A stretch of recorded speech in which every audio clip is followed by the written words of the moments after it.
let's go on to now the final team for the AFC North and evaluating the Cincinnati Bengals and what an amazing season that they had. Before we get into that, if you haven't already, hit that subscribe button and that bell so you can get notified when Ryan and I release new content, and also leave a comment on what you think the Bengals are going to do in the 2023 season. Who day? I'm trying to get some brownie points. Yeah. For all the Cincinnati Bengals viewers that won't watch this. What a turnaround. I felt like for the first half of the season, the Bengals were like, oh, I don't even think they're going to make the playoffs. Joe Burrow looks off. The whole season, the whole team kind of looks off. I think Jamar Chase even was hurt during that section. They couldn't run the ball. Offensive line, this new rebuilt offensive line was not meshing. And then it's just like that. Everything flipped. The offensive line turned into one of the best offensive lines. Even then, like I'm looking at like the PFF numbers and everything like this, like they were technically 28th overall in the PFF, but they were so bad that first half of the season. Like I remember, I think it was at the Cowboys game where Micah Parsons and the defensive line dominated them. Okay, so looking back at that game, now that we know what the Cowboys pass rush was, which was like head and shoulders the best pass rush in the NFL. That game looked a lot worse. And actually now looking, they played TJ Watt and the Steelers in week 1. But then I just think with offensive line, it takes a long time for everybody to get in the same rhythm. When you look at offensive line play, when everybody can stay healthy throughout the duration of the season, QB hits, QB pressures, and sacks go way down throughout the course of an entire season if the offensive line can stay healthy, just because you get in a better rhythm of where other guys are. Everybody starts to learn protections better. And I just think the Bengals had a lot of new pieces on the offensive line, and they just weren't in sync in the first, I would say, 7 games of the season. And then that's right when they went on that, what is that? 1, 2, 3, 4, 5, 6, 7. They didn't lose until, I don't think they lost until the Chiefs game. The AFC Championship.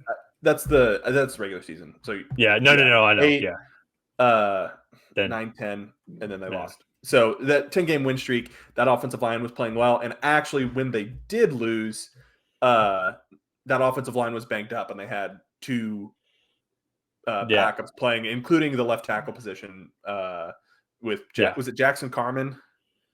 Jackson Carman was playing. I think Jonah Williams was the guy who he was the initial left tackle, but he got hurt. Well, L. Collins got hurt.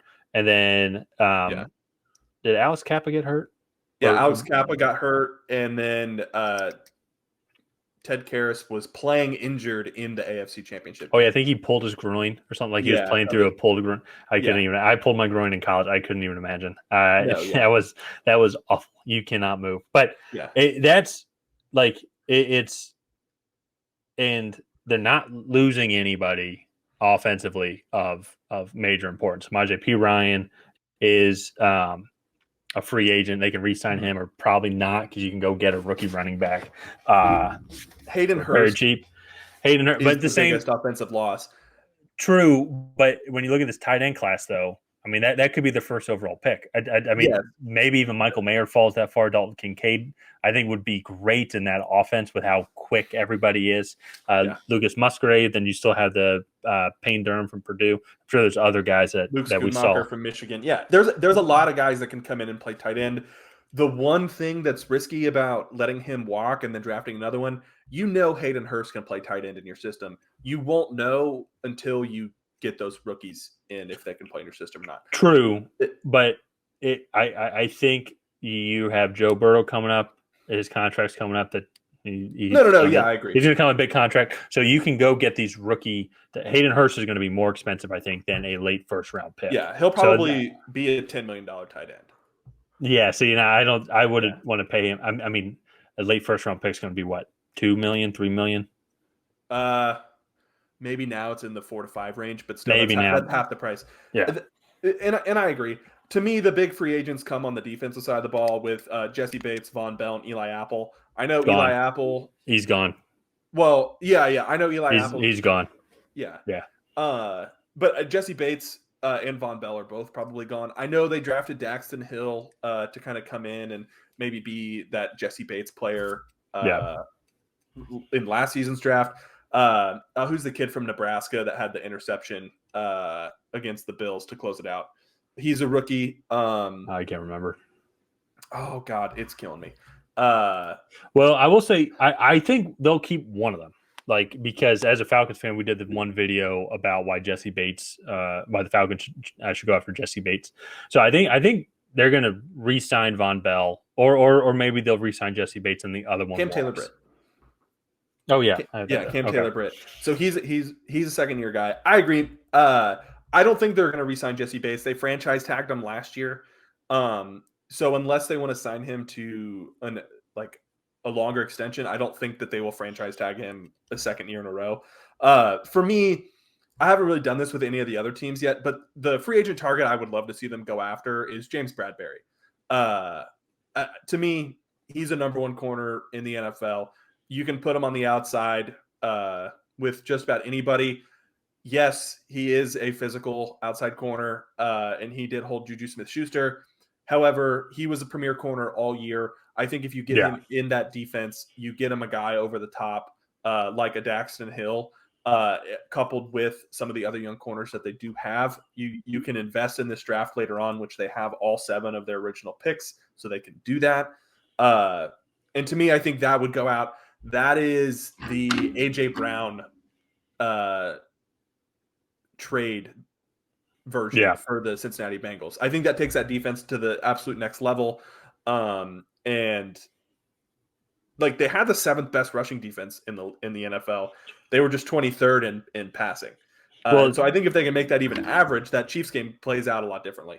Well, and you go and you look at it too. It's like Trey Henderson, Sam Hubbard, Joseph Ossai, B.J. Hill. They all had multiple sack seasons. I think over 20 sacks on those guys, combined of those guys. Yeah. Jermaine Pratt is a free agent. I think they'll re-sign him. He's one of the better linebackers in the league. I think he's kind of like a staple to that defense. Yeah. And also too, is Daxton Hill, is he more of a free safety or a strong safety?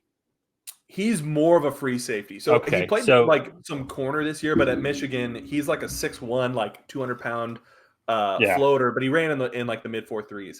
So he has that sideline to sideline speed that you want in a free safety. So and he's smart enough.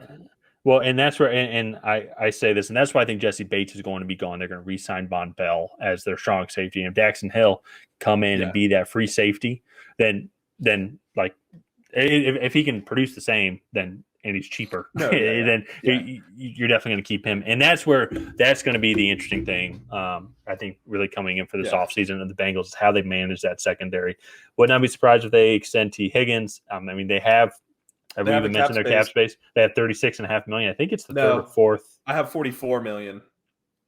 Okay. I was looking at over the cap here. I was using Sport Track. It's kind of funny. Sport Track. Sorry. I was using Sport Track. I'm sorry. I was using PFF. PFF has them at $43.9 million for cap space. Huh. Interesting. It doesn't matter either way. Spot Track has them at 30. And but I mean, maybe there was a cut made, or maybe not, or maybe those are projections on who might. Yeah, those projected cuts on what they might end at. Either way, they have a lot of money to work with. So maybe they'll save some of that and then move it over to next year to pay for Joe Burrow, because Joe Burrow might be the next biggest contract I think that we see for quarterbacks. Yeah. And so with that really quick, they do have all 7 original draft picks. They have 36 to 44 million in cap, depending on who you talk to. And again, to me, I think their biggest needs going in are cornerback, safety, tight end. They probably need to address the running back position at some point. To me, this is the perfect landing spot for Tajay Spears. I know you said Cleveland, but and then increase that offensive line depth. And I think they have the cap space to do that. So to me, the Cincinnati Bengals are set up so well. Well, I will say one final thing is I've been seeing this projection. Obviously, maybe they'll re-sign Samaje, because I'm seeing a lot of things about maybe how the Bengals will cut Joe Mixon. How do you feel about they draft Bijan Robinson, 27th overall? I think that would be scary. I mean, I think that would be absolutely insane. I mean, he's Saquon Barkley. I mean, that would be like adding Saquon Barkley to this offense. Yes. I just think that pick could maybe be used somewhere else. I don't know. Leave a comment down below on what you think of the Bengals drafting Bijan Robinson at 27? 27. Should be 28, but yeah, Miami. So and so I mean that would be really scary. I think if they're going to do that, they need to make heavier investments into the offensive line. Really, maybe try to get Orlando Brown then from the Chiefs, but they're probably going to franchise tag him. We'll talk a little bit about that later. But yeah, I think that would be interesting to say the least. So I think that's it for the Cincinnati Bengals. They have one of the most positive outlooks going into 2023 with draft picks, cap space, not really losing major free agents, and who they're bringing back and the talent that they already have on the team. I think they should be right back in the AFC Championship game again. But I think that's going to wrap up the Cincinnati Bengals. Thank you guys for watching, and we will see you next time.